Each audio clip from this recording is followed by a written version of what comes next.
हमने पिछले लेक्चर में ये देखा था कि इंटरैक्शन या फोर्सेस कितने टाइप के होते हैं और उसमें हमने 4 तरीके के फोर्सेस के बारे में जाना था कि पहला जो है ग्रेविटेशनल फोर्स था, सेकंड पे इलेक्ट्रोमैग्नेटिक फोर्स था, थर्ड जो था आपका वो स्ट्रॉन्ग न्यूक्लियर फोर्स था और जो फोर्थ वाला था वो वीक न्यूक्लियर फोर्स था। तो आज हम लोग बात करेंगे ग्रेविटेशनल इंटरैक्शन की या ग्रेविटेशनल फोर्स की। हमने इसमें ये भी देख लिया था कि ग्रेविटेशनल फोर्स का जो एक्सचेंज पार्टिकल होता है वो ग्रेविटॉन होता है। तो ग्रेविटेशनल फोर्स है क्या और ये कहां से आता है? पहली चीज तो हमारे दिमाग में बहुत सारी चीजें चलती हैं, जैसे कि हमारी पृथ्वी क्यों सूरज के चारों तरफ घूमती है। ऐसे भी क्वेश्चन पहले भी पूछे जाते थे। पहले तो यहां तक कहा जाता था कि पृथ्वी रुकी हुई है, हमारी अर्थ जो है वो कहीं बीच में रुकी हुई है और अर्थ के चारों तरफ अलग अलग ऑर्बिट में ये हम अर्थ मान लें तो इसकी चारों तरफ अलग अलग ऑर्बिट में जितने भी प्लेनेट हैं वो, और साथ ही साथ ये भी माना जाता था कि किसी एक ऑर्बिट में सन भी इसके अर्थ के चारों तरफ रिवॉल्व कर रहा है। तो ऐसी थ्योरी थी। एक बार थॉमस रसेल नाम का एक साइंटिस्ट था, वो एक लेक्चर दे रहा था और उस लेक्चर में उसने ये बात कही थी कि अर्थ जो है वो हवा में है। उसने कहा कि ये जो पूरा ब्रह्मांड है ये एक तरीके से हवा में है, वो कहीं किसी पर रुका हुआ नहीं है। जब वो लेक्चर समाप्त करके बाहर निकला तो एक बूढ़ी औरत उसके पीछे पीछे उसके कमरे तक आई और पूछा कि रसेल तुम कितनी बेवकूफी वाली बात बाहर करके आए हो। तो रसेल ने कहा कि मैंने क्या कह दिया। तो उस औरत ने कहा कि हमने तो ये सुना था कि ये जो अर्थ है, ये जो यूनिवर्स है, वो यूनिवर्स ही पूरा एक बहुत बड़ा राक्षसी कछुआ है, उसकी पीठ पर टिकी हुई है, लेकिन तुम कह रहे हो हवा में है। रसेल ने एक अच्छी सी मुस्कान भरी और कहा कि अच्छा तो वो कछुआ कहाँ खड़ा है। ये बात सुनकर औरत अचंभित रह गई, उसने भी कुछ सोचा और मुस्कुराकर चली गई। रसेल ने कहा कि ये वक्त बताएगा कि कौन कहाँ है। तो फिलहाल अरस्तु ने भी अपनी थ्योरी दी।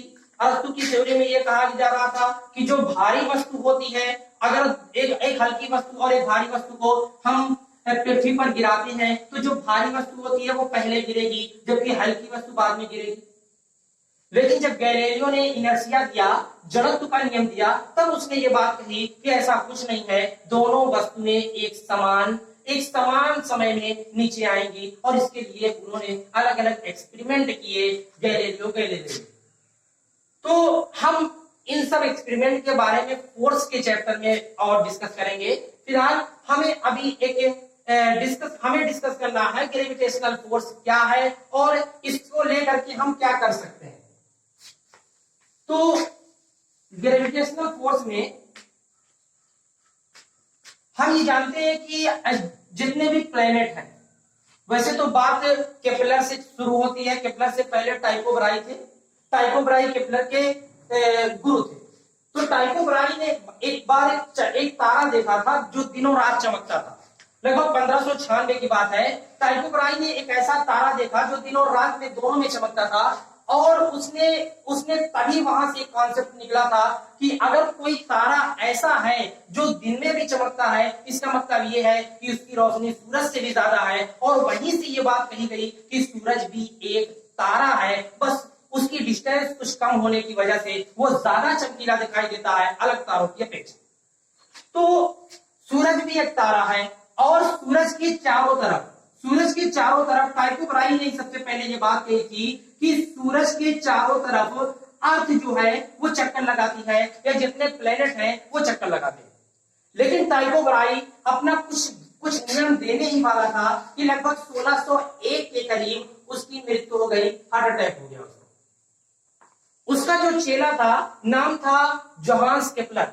जोहान्स केपलर ने टाइको ब्राही के नियम को ही अपना नाम देकर के मार्केट में लॉन्च कर दिया 1605 में और तब से उसने अपने नियम में ये बात कही कि अर्थ या फिर जो भी प्लेनेट है वो सूरज के चारों तरफ एक एलिप्टिकल पथ पर चक्कर लगाते हैं या दीर्घवृत्ताकार मार्ग पे चक्कर लगाते हैं। तो ये दीर्घ वृत्ताकार मार्ग पे चक्कर लगाते हैं, ऐसी बात जोहान्स केपलर ने अपने नियम में कही थी। और ये यही यही यही इलिप्टिकल पथ ही आगे चल करके 70 साल के बाद लगभग 1686 जब आइंस्टीन ने न्यूटन ने द प्रिंसिपिया किताब लिखी 1686-87 में, तो उन्होंने हैली के कहने पर, हैली जो था वो न्यूटन का एक दोस्त था, उसी के कहने पर उसने इसको और अच्छी तरीके से इसको देखा, दूरबीन से देखा कि किस तरीके से प्लैनेट जो है वो चक्कर लगाते हैं, और उसने इस एलिप्टिकल पथ को सर्कुलर पथ में तब्दील कर दिया। आपको ये भी जानने में कोई दिक्कत नहीं होगी कि एक जो एलिप्स है और एक जो सर्किल है दोनों एक ही रूप के हैं। बस ये है कि आपका एक एलिप्स जो होगा उसमें मेजर एक्सिस और माइनर एक्सिस जो होते हैं वो डिफरेंट होते हैं। ये आपका मेजर एक्सिस और ये माइनर एक्सिस। तो मेजर एक्सिस और माइनर एक्सिस इनकी जो लेंथ होती है वो डिफरेंट होती है, लेकिन सर्किल में यही दोनों अगर मेजर और माइनर दोनों बराबर हो जाते हैं तो आपका यही इलिप्स ही सर्किल बन जाता है। तो सर्किल इलिप्स का ही एक रूप है। तो जो आपका सर्कुलर पथ आया है वो इलिप्स से ही आया है, इलिप्टिकल पथ से ही आया। तो हम लोग अब यहीं पर न्यूटन ने जब ये बात कही, न्यूटन ने क्या कहा, न्यूटन ने कहा कि जितने भी प्लेनेट हैं, जो सेलेस्टियल बॉडीज हैं, बड़ी बड़ी वस्तुएं हैं, तो उसने बताया कि सूरज के चारों तरफ जो भी सेलेस्टियल बॉडीज यानी कि प्लेनेट जो है वो जो चक्कर लगा रहे हैं सूरज के चारों तरफ, वो वृत्ताकार मार्ग पे चक्कर लगा रहे हैं। और जब वो वृत्ताकार मार्ग पे चक्कर लगा रहे हैं तो उनको जो है एक फोर्स घुमा रहा है, क्योंकि जब कोई भी चीज अगर सर्कुलर पथ पर घूम रही है तो सर्कुलर पथ पर घूमने के लिए एक बल होना चाहिए, और उस बल को हम सेंट्रीपिटल फोर्स कहते हैं या अभिकेंद्र बल कहते हैं। तो यहां पर जो अभिकेंद्र बल है इन दोनों के बीच, वो न्यूटन ने कहा कि ये जो अभिकेंद्र बल है ये एक स्पेशल टाइप का बल है जो यहां पर लगता है, जो अभिकेंद्र बल का काम करता है, और उस बल को ही गुरुत्वाकर्षण बल या ग्रेविटेशनल फोर्स कहा गया। तो गुरुत्वाकर्षण बल जो है ये न्यूटन ने कहा था कि जो अर्थ और सन के बीच जो फोर्स लगता है वो फोर्स ग्रेविटेशनल फोर्स है, और इसी ग्रेविटेशनल फोर्स की वजह से अर्थ सन के चारों तरफ रिवॉल्व करती है। तो यहां तक तो ठीक था। न्यूटन ने अपना जो नियम दिया उसमें उसने ये बात कही कि ऐसा कुछ होगा, एक फोर्स है जिसे ग्रेविटेशनल फोर्स कहेंगे और वो लगेगा, ठीक है। लेकिन क्या हुआ कि न्यूटन ने यह भी कहा था कि मेरा नियम हर जगह लागू नहीं होगा। ये कुछ ऑब्जेक्ट के लिए उसने पर्टिकुलर कहा था कि सेलेस्टियल बॉडीज के लिए नियम लागू होगा।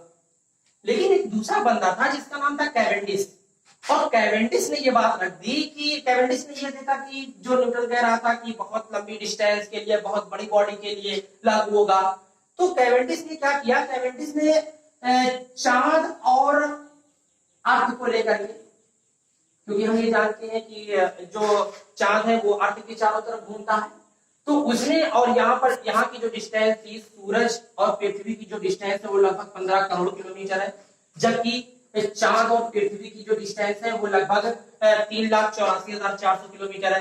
तो ये डिस्टेंस और ये डिस्टेंस, इन दोनों में जब तुलना की गई तो ये डिस्टेंस बहुत ज्यादा है, ये बहुत ज्यादा है इसकी तुलना में। तो जब ये डिस्टेंस बहुत ज्यादा है तो वहां पर नियम लागू हो रहा था। यहाँ पर इसने भी प्रेडिक्ट किया, तो जो फोर्स था वो इस फार्मूले से, जो न्यूटन ने दिया था उस फार्मूले से एकदम सही आ रहा था। बस उसमें कुछ कांस्टेंट की एक कमी थी जिसको कैवेंडिश ने पूरा किया, और कैवेंडिश ने इसी दो वस्तुओं के बीच लगने वाले, जैसे मान लीजिए ये मास ऑफ सन है और ये मास ऑफ अर्थ है, तो मास, ये दो सन और अर्थ के बीच जो लगने वाला फोर्स है वो फोर्स बताया F is equal to G/m/s और m/e अपान दोनों के बीच की डिस्टेंस हम मान लेते हैं, ये डिस्टेंस आपकी r है, कैपिटल R, सेंटर से डिस्टेंस ली गई, दोनों के सेंटर से, अपान r²। तो ये जो आपका फोर्स का फार्मूला है, ये ग्रेविटेशनल फोर्स है जो F is equal to G M S M E upon R square. ये बात न्यूटन ने बताई और कहा कि हर एक वस्तु में, जब कैवेंडिश ने नियम दिया तब यहीं पर आ गया कि ब्रह्मांड में जितनी भी वस्तुएं हैं, सभी वस्तुओं पर, सभी वस्तुएं जितनी भी, जिसमें क्या होता है, द्रव्यमान होता है, जिसमें द्रव्यमान होता है, जितनी भी वस्तुएं जिसमें द्रव्यमान होता है, सब द्रव्यमान वाली वस्तुओं पर एक बल लगता है जिसे गुरुत्वाकर्षण बल कहते हैं। हर एक द्रव्यमान वाली वस्तु दूसरे द्रव्यमान वाली वस्तु पर एक बल लगाती है जिसे गुरुत्वाकर्षण बल कहते हैं, और ये बल F is equal to G M S M E upon R square, जहां जी एक कांस्टेंट कैवेंडिश ने दिया था जिसको, इसकी वैल्यू 6.67 इंटू 10 पावर माइनस 11, और इसकी जो डायमेंशन होगी या इसका जो मात्रक होगा आपका, यहाँ से force R square upon M square, तो इसको लिख देंगे newton metre square upon kilogram square. ये इसकी यूनिट होगी, ठीक, ये इसकी वैल्यू है और ये यूनिवर्सल कांस्टेंट है, कभी कभी नहीं बदलता। ये चाहे जहां आप लेंगे यही लेना पड़ेगा, ये कभी चेंज नहीं होगा। इसको कैवेंडिश ने अपने एक्सपेरिमेंट में डिफाइन करके ये बात बताई। तो यहां तक तो आपको ग्रेविटेशनल फोर्स के बारे में पता चल गया। तो ग्रेविटेशनल फोर्स जो है वो आपका एक स्पेशल टाइप का फोर्स है जो द्रव्यमान की वजह से लगता है। अब मामला यहां फंस गया। मामला कहां फंसा? फंसा यहां कि जब हम मरकरी के ऑर्बिट को देखते हैं, मरकरी, तो मरकरी के जब ऑर्बिट को देखते हैं तो हम ये देखते हैं कि जो मरकरी का ऑर्बिट है वो कुछ यूं है,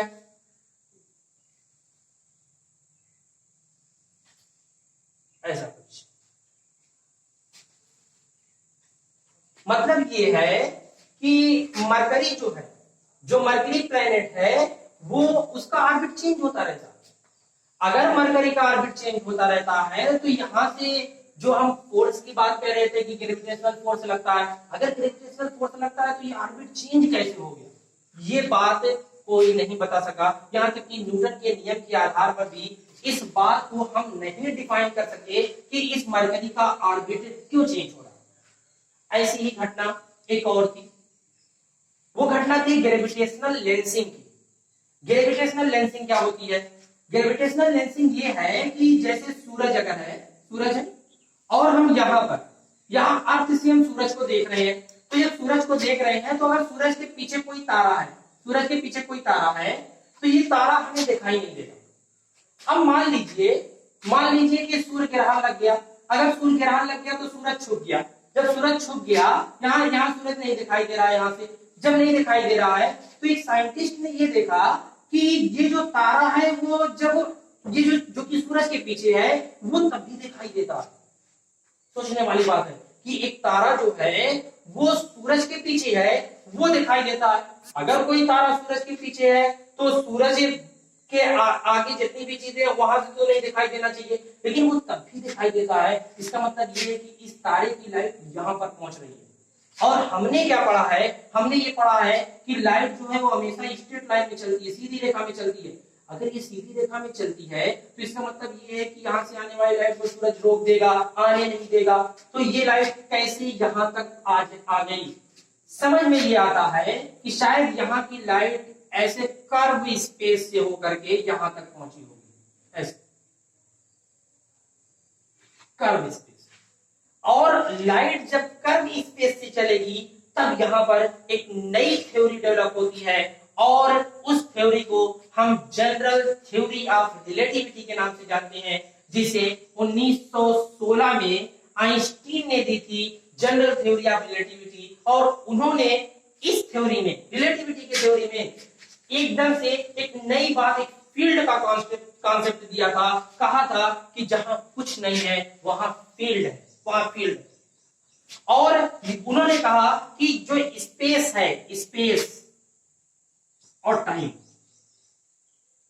स्पेस टाइम कर्वेचर, इसका कॉन्सेप्ट आइंस्टीन ने दिया था और कहा था कि जो फील्ड है वो आपकी कर्व्ड है, और वो कर्व कैसे होती है वो डिपेंड करता है कि वहां पर कितना मास है। अब कोई भी चीज कहां पर कितना मास है, उस बात पे स्पेस जो है उसी हिसाब से कर्व होगा। जहां मास ज्यादा होगा वहां स्पेस कम कर्व, वहां स्पेस ज्यादा कर्व होगा, और जहां मास कम हो जाएगा वहां स्पेस कम कर्व होगा। जैसे मान लीजिए मैं एक आपको एग्जांपल दे रहा हूं। मान लीजिए कि आपका स्पेस है, ये स्पेस है, एक प्लेन स्पेस है, और इस स्पेस में यहां पर कोई प्लेनेट आ गया या फिर कोई भी मैसिव ऑब्जेक्ट आ गया। जब ये कोई मैसिव ऑब्जेक्ट जैसे ही यहां आएगा तो वैसे ही क्या होगा कि ये अंदर की ओर दब जाएगा। अब आप ये सोचिए, अगर कोई चीज है, जब आप उस पर कोई भारी वस्तु रखेंगे, एक मान लीजिए फैब्रिक प्लेन है और उस पर कोई भारी वस्तु रख रहे हैं, तो वो अंदर की ओर झुक जाता है। तो ये कुछ ऐसा झुक जाएगा, ऐसे ऐसे, मतलब ये जो है स्पेस थोड़ा सा झुक जाएगा।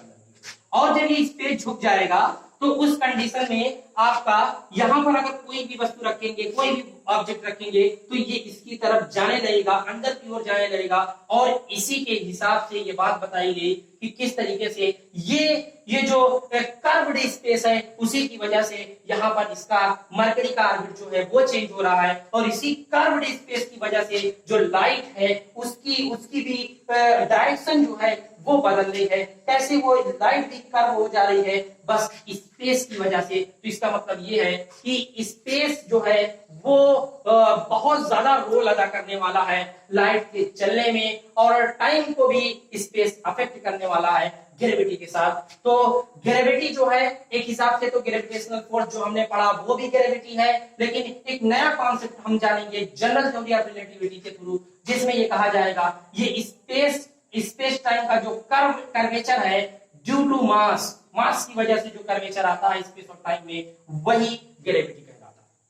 तो ये हमारा ग्रेविटेशनल फोर्स और ग्रेविटी का जो कॉन्सेप्ट है यहीं तक है। और ये जो जब ये स्पेस टाइम कर्वेचर में ग्रेविटी आती है, तो ये दो ऑब्जेक्ट जिनके बीच ग्रेविटेशनल पुल होता है, वो उनके बीच एक पार्टिकल का एक्सचेंज होता है जिसे ग्रेविटॉन कहते हैं। पिछले लेक्चर में मैंने आपको बता दिया कि किस तरीके से ग्रेविटेशनल फोर्स का जो इंटरएक्टिंग पार्टिकल है या फिर एक्सचेंज पार्टिकल है वो ग्रेविटॉन है। तो आज के लिए बस इतना ही।